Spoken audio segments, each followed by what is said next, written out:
Filosofía, semana 5. Empezamos a trabajar. Señorita monitora, muy buenas noches. El tema es, ¿cuál es? Filosofía contemporánea.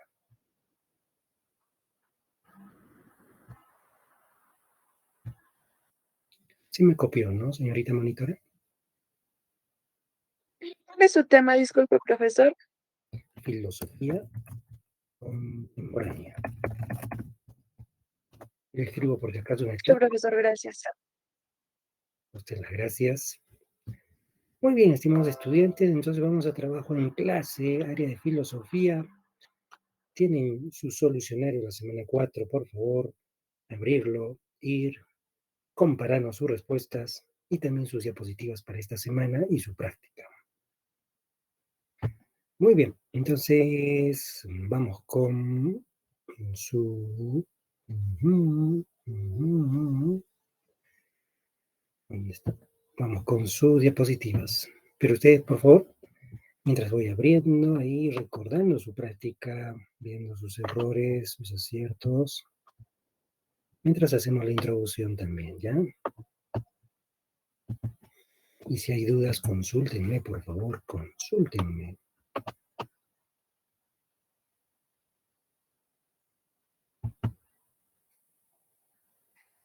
Muy bien. Entonces, ven las diapositivas, ¿verdad? Sí se ve, profesor. Muchas gracias. Muy bien, acá un pequeño índice, ¿no? Todo lo que hemos ido avanzando desde conceptos muy elementales como mito, logos, etimología, origen de la filosofía, sus disciplinas, y luego empezamos un viaje a través de la historia de la filosofía con la primera época, la socrática, donde se habla del tema de la fisis, el arjé, el arché, ¿no? Aquello que da forma, aquello que constituye todo lo existente. Y luego entramos a la etapa socrática y estábamos con los sofistas, esa pugna, ¿no? Los sofistas y Sócrates, los sofistas relativistas diciendo que la virtud, el bien es relativo, y un Sócrates que está dedicado a través de la mayéutica, ¿se acuerdan? El método socrático, el arte de hacer preguntas, pues encontrar esas grandes definiciones, qué es la justicia, qué es el bien. Y como que ustedes hoy dirían el diablo, yo no estudio ingenierías, quiero saber qué es lo bueno, qué es la virtud, qué es el sentido de la vida, y empiezan a tratar de definirlo, a tratar de conceptualizarlo, y esa es una búsqueda eminentemente filosófica, pensar sobre estos grandes temas. Muy bien, luego por Platón lo estudiamos como el discípulo de Sócrates, y Aristóteles, el discípulo de Platón. No se olviden, un Platón que nos habla del dualismo, un Aristóteles que nos habla de las 4 causas, ¿se acuerdan? El dualismo de Platón es que existe un mundo allá, muy lejos, el mundo de las ideas. Y algo se hizo de los helenistas y también de la época medieval se trató a San Agustín de Hipona. Y la semana pasada nomás tuvimos la filosofía moderna y pues el siglo XIX más bien con ustedes no. Y esta semana filosofía contemporánea y se acabó la historia de la filosofía. Vendrán otros temas para profundizar, pero la típica historia de la filosofía termina hoy día. Bueno, de la práctica 4 espero que estén viendo sus respuestas, evaluando qué dudas tienen. Y acá les he puesto algunas palabritas clave: criticismo, a priori, a posteriori, John Locke, etc. Igualmente acá está Hume, sería para ustedes. Me atrevo a hacerles una pregunta. ¿Quién fue el filósofo que en la época moderna pues propuso el criticismo? Es importante. Decir decir A más B es igual a B más A. ¿Es una cuestión a posteriori o a priori? Decir el fuego quema es una cuestión a priori o a posteriori. 3 preguntas, vamos. A ver, en el chat, si es que no pueden abrir su micrófono, Primera pregunta, ¿quién habló del criticismo? Segunda, A más B es igual a B más A, que es algo a priori o algo a posteriori, y el fuego quema. ¿Es algo a priori o algo a posteriori? Respuestas hechas, tienen 2 segundos, sin más 10 puntos, si es que responden bien. 10 puntos sobre el examen. Ya que van a dar su examen, dicen que el profesor de filosofía les dio 10 puntos. ¿Sí? No me la creen, ¿no? Está bien, mejor que no. Pero igual responden, a ver, vamos. Kant, criticismo, muy bien, Grace, más 10 puntos. Perfecto, Yuri. Y dígame, A más B, propiedad conmutativa, pues, ¿no? A más B igual B más A. ¿Qué será? Teoría a posteriori.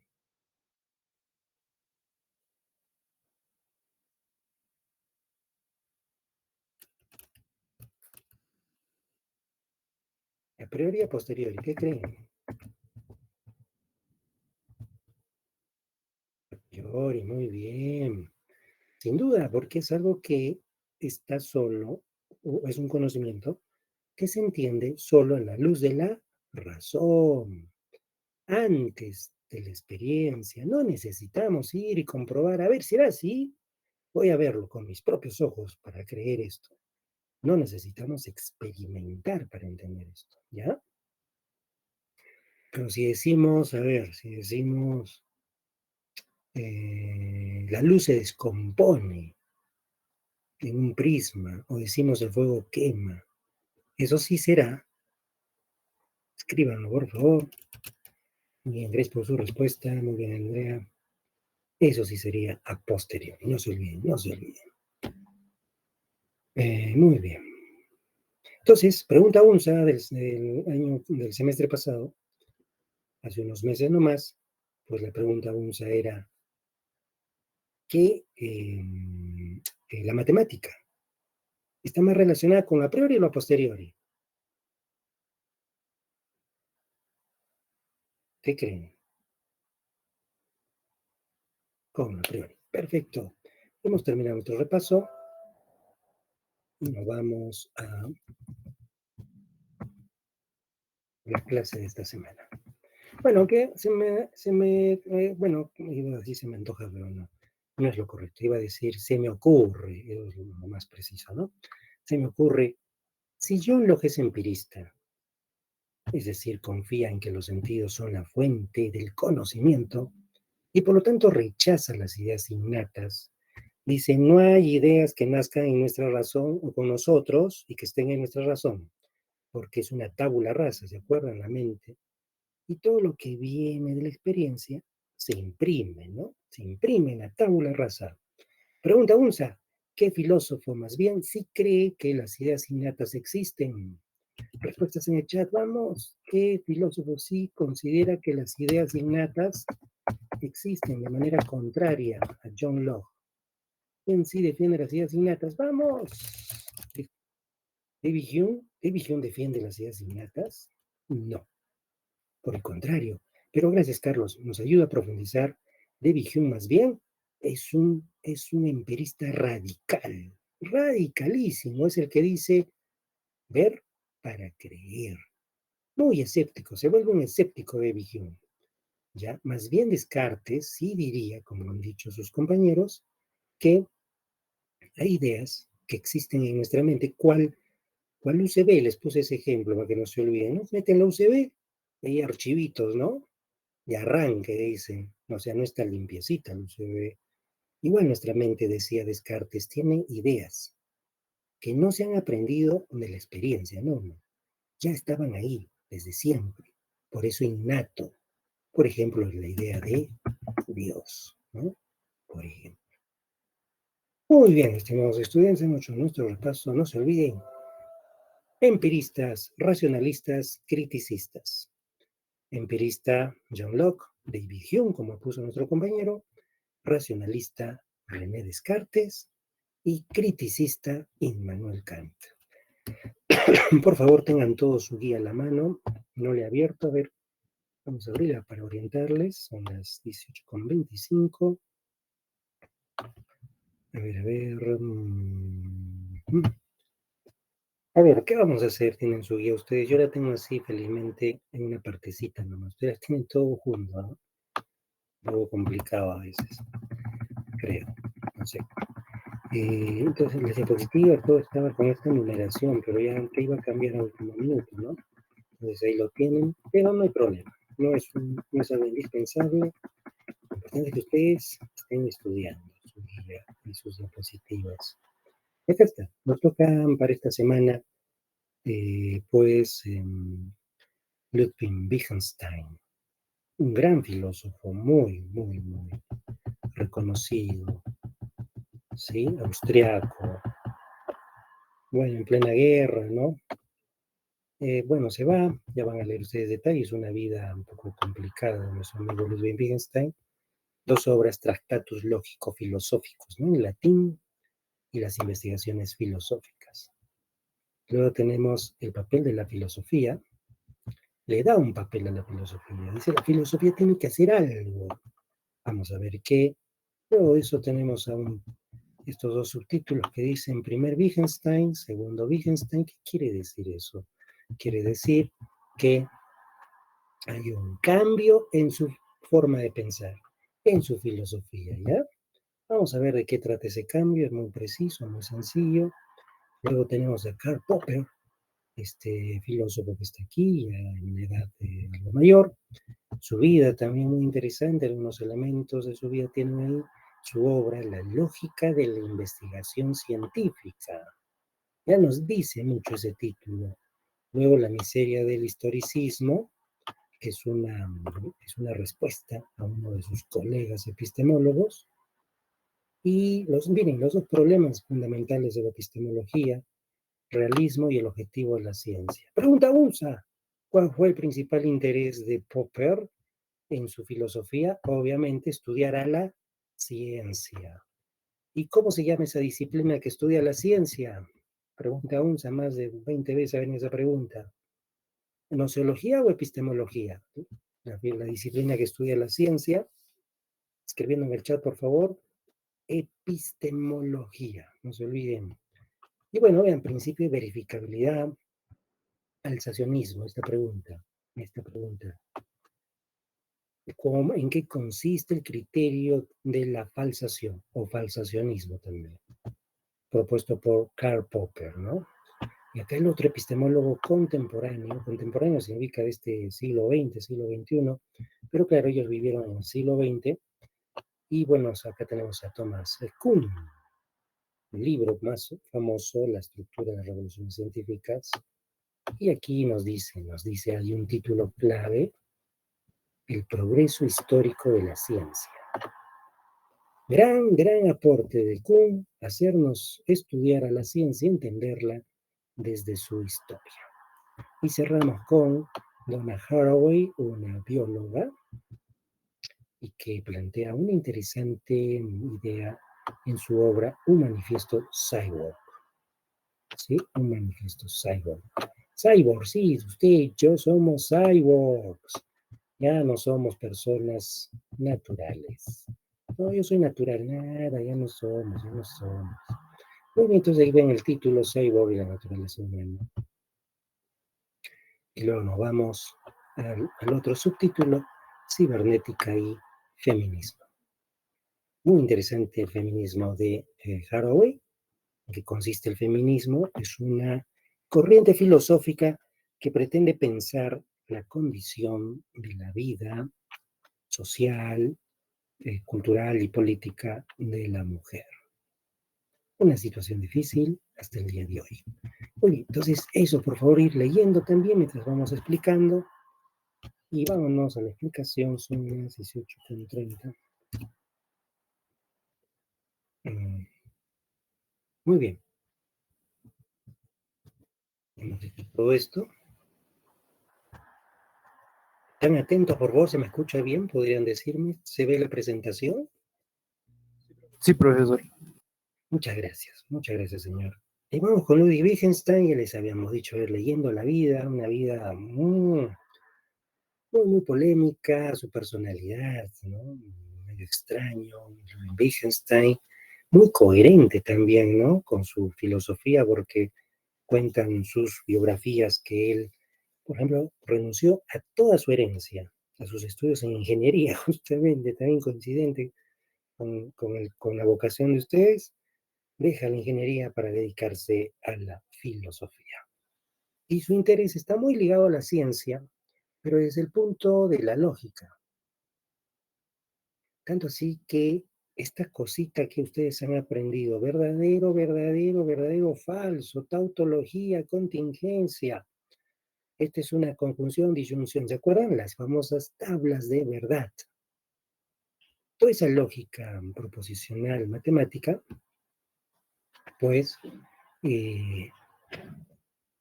aportó mucho a esta Ludwig Wittgenstein. Y para eso, pues, estableció desde su filosofía esta expresión atomismo lógico, que no la hizo solo, ¿no? También hubo otros filósofos que contribuyeron a esto.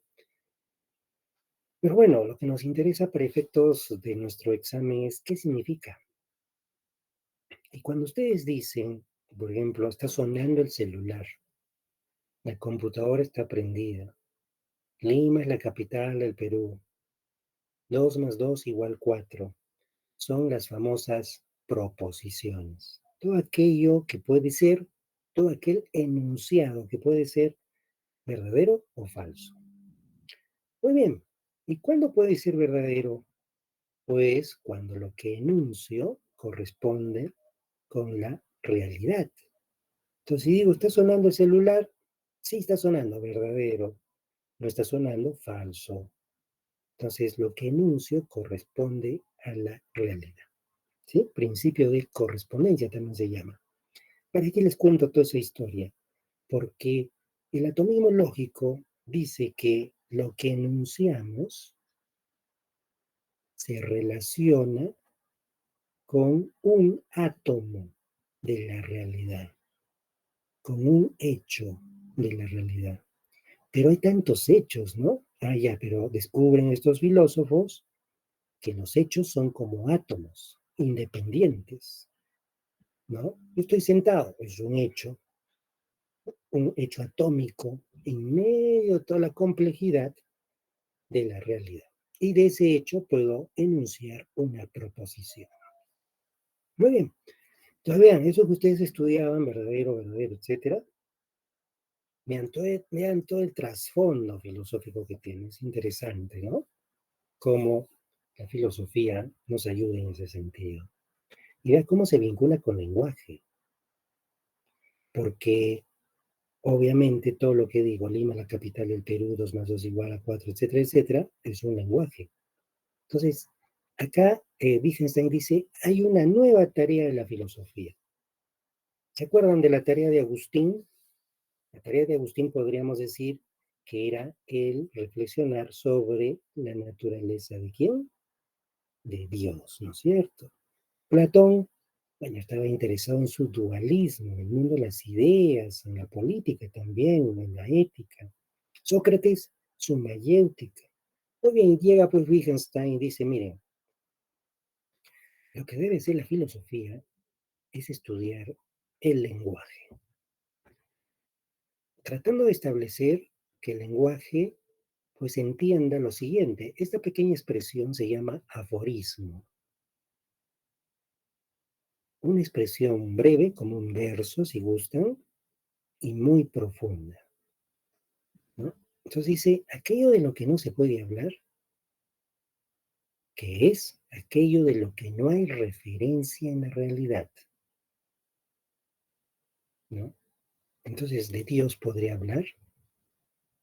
No se puede hablar porque no hay un referente en la realidad, ¿no? Entonces, es como decirle a la filosofía, por favor, Platón, deja tu mundo de las ideas, porque eso no tiene un referente en la realidad. Agustín, deja el tema de Dios. Y hablemos de cosas que sí tienen su referente en la realidad. Y hablemos sobre todo de todo ese mecanismo que nos ayuda a referirnos acerca de la realidad. ¿Cuál? La lógica y el lenguaje. Interesante, ¿no es cierto? Nuestro Ludwig Wittgenstein cambiándole el ritmo a la filosofía. Y bueno, como les habíamos dicho en la guía, tenemos un primer Wittgenstein y un segundo Wittgenstein. Y el primero, como ya habíamos contado, está muy interesado en la lógica, en los conectores, ya sean simples y complejos, hablando de una estructura fija del lenguaje. El segundo Wittgenstein él sospecha que ese rigor en el lenguaje, ¿se acuerdan, no? A ver, por favor, formalicen, y a veces nos daban un montón de letras, ¿no? Un montón de palabras, oraciones, y había que pasarlo, ponerle P, Q, R, S, T, paréntesis, corchetes, si no lo hacías bien no salía la tabla de verdad. Una estructura fija era eso. Pero segundo Wittgenstein dice, no es tanto que haya que estudiar ya eso, sino hay que estudiar los usos del lenguaje. O sea, una estructura ya fluida, ¿no? No todos usamos el lenguaje igual. Los grupos humanos tienen, a veces no, de hecho, todo grupo humano se caracteriza por un uso peculiar del lenguaje. Entonces se crean juegos de lenguaje. Entonces ven ese viraje, ese cambio. Por eso, primer Wittgenstein, segundo Wittgenstein. Karl Popper, lo pueden leer luego de su vida. Tiene también sus grabaciones, por favor, aquí. Ya saben cómo escucharla. Mi voz de gato está ahí grabada. También puede ayudarles. Y tenemos que Karl Popper, como ya les dijimos, muy interesado por la ciencia.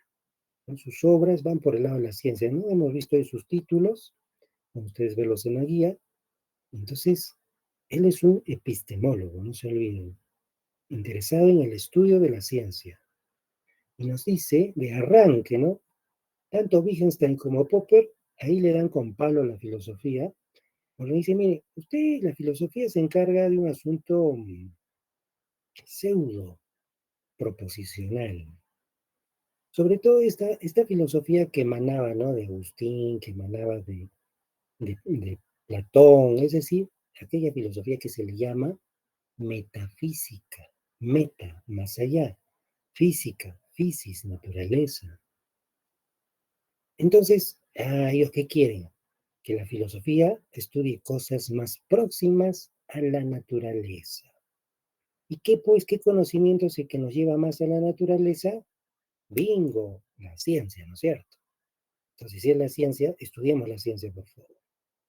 Entonces, esta definición, ¿no? Proposición, enunciado que nos dice si algo es verdadero o falso, bueno, no lo tiene tanto, pues, la filosofía. Cuando Agustín habla de Dios, ustedes lo escucharon, bueno, Kant, ¿no? Y su a priorismo, su a posteriorismo. René Descartes, el cogito ergo sum, pues no les vamos a pedir que todo lo que digan realmente sea así, ¿no? Porque es otro plano, es el plano de la especulación, el plano de la metafísica, que también es un plano interesante en la vida humana. Pero bueno, Popper dice, todas esas ideas serían en todo caso pseudo proposicionales, porque su afán no es decir si algo es verdadero o falso necesariamente, ¿no? Más tiene un afán teorizador, especulativo. Bueno, y entonces hace esa distinción. Esto es ciencia, esto es filosofía. Proposiciones, la ciencia. Pseudo proposiciones, la filosofía. ¿Vamos bien? Bueno, y ahora estudiamos la ciencia. Tiene un principio de verificabilidad, pichanga, ¿no es cierto? Eso lo sabemos desde que somos niños, a cada rato, ¿no? Pon tu hipótesis, verifiquemos, a ver, nos enseñan. Contrastable, nos lo dicen siempre. Contrastable significa que lo que plantea la ciencia pretende contrastarlo con la realidad. Pero la filosofía es no contrastable. Por lo mismo que se les dijo, ¿no? Pseudo proposiciones. Cogito ergo sum no es algo que se quiera contrastar necesariamente, es algo que se entiende nada más. Perfecto, entonces hace esa distinción también otra vez entre ciencia y filosofía.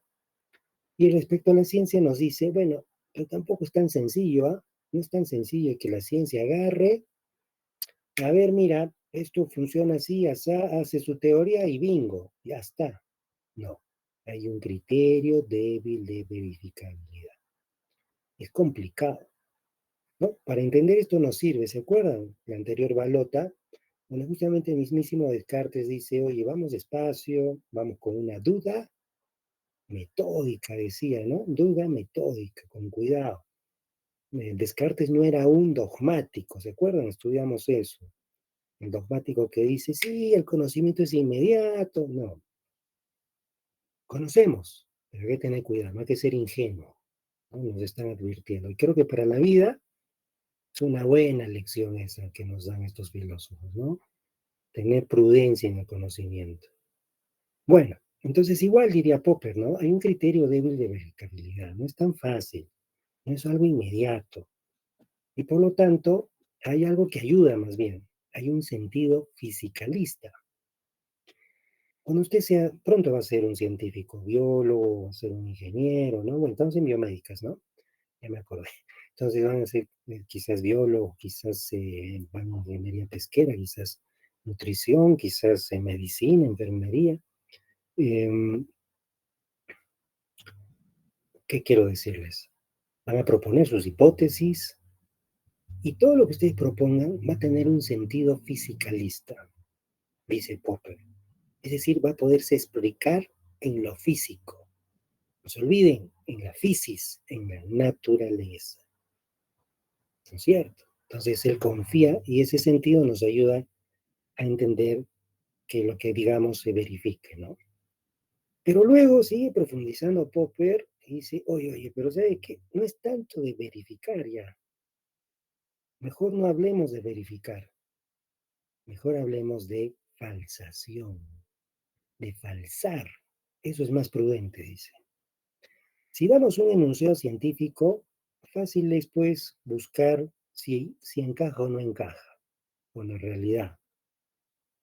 Pero mejor es, dice él, busquemos si no encaja. Y va a mantenerse como vigente mientras no encontremos esa negación, esa falsación, ¿no? Yo doy un enunciado en algún campo de la ciencia, voy a estar siempre buscando que no encaje, o sea, tratando de encontrarle su error. Así trabaja la ciencia, dice Popper. Y si algún día descubre en esto no está bien, perfecto, ese enunciado se retira, ¿no? No es tanto buscar que verificar que coincida, no. También seguro, pero más es estar seguro de que en algún momento, si encontramos que algo de la realidad niega ese enunciado, entonces ese enunciado ya no sirve. Entonces no se olviden el falsacionismo. Y la ciencia trabaja así, la pseudociencia más bien no. Un ejemplo es el dióxido de cloro. En plena pandemia tenía algunas virtudes seguro, y eso defendían, pero había también algunos vacíos, y no aceptaban los defensores del dióxido de cloro ello. Eso es pseudociencia. La pseudociencia no acepta esas falsaciones, ¿no? La ciencia sí. Y si pasa, retira su enunciado y lo mejora. Esa lógica de plantear una hipótesis A entonces B, por ejemplo, y luego digo, a ver, no encontré B. Ah, ya, perfecto. Entonces también no existe A, no es correcto A. Neguemos A. Esa lógica se llama modus tollendo tollens. Es la lógica de la falsación, no se olviden. Y Kuhn, les habíamos dicho, nos hace ver la riqueza del estudio de la ciencia desde su historia, haciéndonos ver que no hay un desarrollo lineal, haciéndonos ver que hay revoluciones en algún momento en la historia de la ciencia, haciéndonos ver que hay un paradigma. Pregunta UNSA varias veces. Paradigma significa modelo. La ciencia trabaja por modelos. Ustedes cuando hacen un trabajo en equipo, en el colegio, un trabajo intelectual, se organizan. Hoy ya no podemos. ¿Por dónde trabajamos? Oh, por internet. Cambió el paradigma, varió la forma de trabajo, varió la organización, los objetivos, ¿no? Igualmente la ciencia. Entonces, si eso está bien, ¿no? Es algo obvio, pero el problema está en que Kuhn nos hace ver que la ciencia tiene este asunto, digamos, variante, ¿no? Un paradigma ahora, otro hace unos años. Entonces, él dice, si la ciencia tiene una historia, no siempre se desarrolló linealmente, cambia, y es un asunto humano, es un asunto social, la ciencia, ¿no? Porque claro, es un producto de nuestra organización social, es objetiva. Entonces él ya piensa que a veces seguramente ha habido paradigmas que no han pretendido realmente la búsqueda de la verdad, ¿no? Empieza a sospechar de la plena objetividad de la ciencia. Ese científico robusto, inteligente, que quiere esto, aquello, ¿no? Que quiere encontrar la verdad. Para Kuhn, pueda que no siempre haya existido, sino que hayamos encontrado más bien científicos que son como simples trabajadores, que obedecen las órdenes, no son necesariamente tan pensantes y que más bien solamente buscan cierto interés propio de cualquier trabajo, ¿no? Entonces, esto no le gustó a Popper, quizás por ello su obra La miseria del historicismo, pueden ver ahí en la guía, esa pugna también entre epistemólogos, ¿no? Los epistemólogos no piensan igual, el filósofo uno propone una idea, el otro otra. Muy bien, entonces la ciencia progresa, quizás avanza, pero a veces retrocede, tiene sus paradigmas, y la comunidad científica está ahí, ¿no? Conjunto de personas, como cualquier otra, y bueno, tal vez no siempre tan objetivos como lo pensamos. Y Donna Haraway, un manifiesto cyborg, su obra central, no se olviden, y se interesa por la naturaleza humana. ¿Qué somos? Encuentra algunas palabras importantes en su obra como poder, ¿no? Esencialismo y patriarcalidad, ¿no? Como que tres cuestiones que nos definen bastante. También hace un análisis de la historia y dice que hay límites. Por ejemplo, en algún momento, una etapa de la historia humana es cuando nos creíamos seres distintos, ¿no? Hijos de Dios, pero llega la evolución y nos dice, oigan, más parece que somos uno más de toda la naturaleza. Y luego llega la industrialización y pensamos en crear máquinas y máquinas para nuestra satisfacción, pero sucede que las máquinas terminan dominándonos y somos dependientes de estas. Y finalmente, tanta máquina y tan sofisticada que se entromete en nosotros. Está en nuestro cuerpo, en nuestra forma de pensar. Ya nos conforma, nos constituye. Por eso somos cyborgs, ¿no? Y esta diferencia, ¿no? Esto es algo natural, esto es algo cultural, ya no existe. Al menos nosotros somos sencillamente ya cyborgs, una mezcla de lo natural y lo cultural. Y esta idea le sirve a Donna Haraway para hablarnos del feminismo. Y ella encuentra, como ustedes saben, se establecen roles, ¿no? La mujer es esto y para esto. El hombre es esto y para esto. Ella llora, tú no lloras. Ella cocina, tú no cocinas. Ella no estudia, tú sí estudias. No estamos hablando por hablar.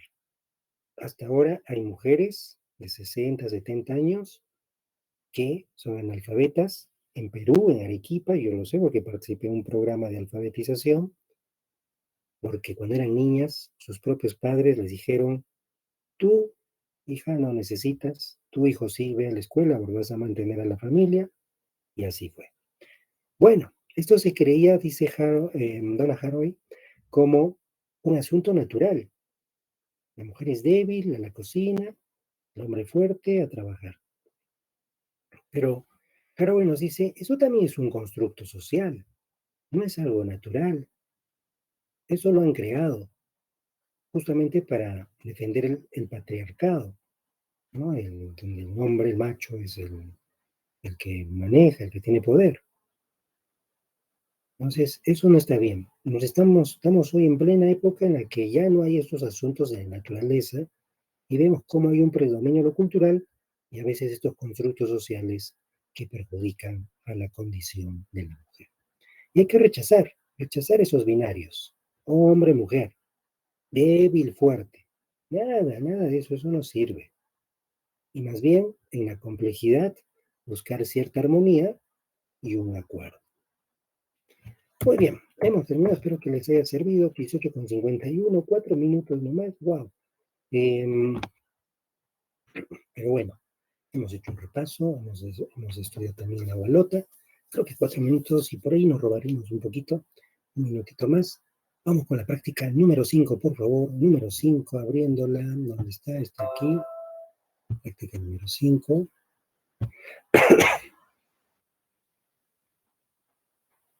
Y acá está. Esta parte no se preocupen, la dejamos, nos vamos a la parte de aquí, filosofía contemporánea. Yo les aconsejo hacer también la argumentativa y la contextual, ¿eh? Muy buena para que practiquen comprensión lectora, que eso viene bastante en el examen. Sí, repito, la argumentativa y la contextual, pues lo hacemos con calma, ¿ya? En casa hay que leer ahí, pónganse a prueba. Vamos con esta parte. Ludwig Wittgenstein, a ver, acá dice correcta, pero hay un errorcito ahí, es la incorrecta, la que no corresponde. O en todo caso, señale la alternativa correcta. Ya entendí. Claro, está bien. Lo que hay que hacer es encontrar aquí la secuencia correcta, ¿no? La alternativa que tenga la secuencia correcta. Muy bien, entonces, ver si es verdadero o falso. Claro. Ya entendí la pregunta. Listo, vamos entonces. Alternativa A, verdadero o falso. B, vamos, respuestas. Respuestas, por favor. Otro grupo haga la 2. Vamos. Voluntariamente. Otros estudiantes la 3, todas son de Wittgenstein, las 3 primeras. La 4 es de Popper, a ver qué grupo se encarga de la 4 de Popper. Y es bien larga, alternativas ahí bien densas. La 5 de Kuhn, y hasta ahí llegamos. Vamos, distribúyense, no todos hagan la 1, la 2. Y otro grupito la 6 ya, hasta ahí, a darle las respuestas. 18:53, 2 minutitos.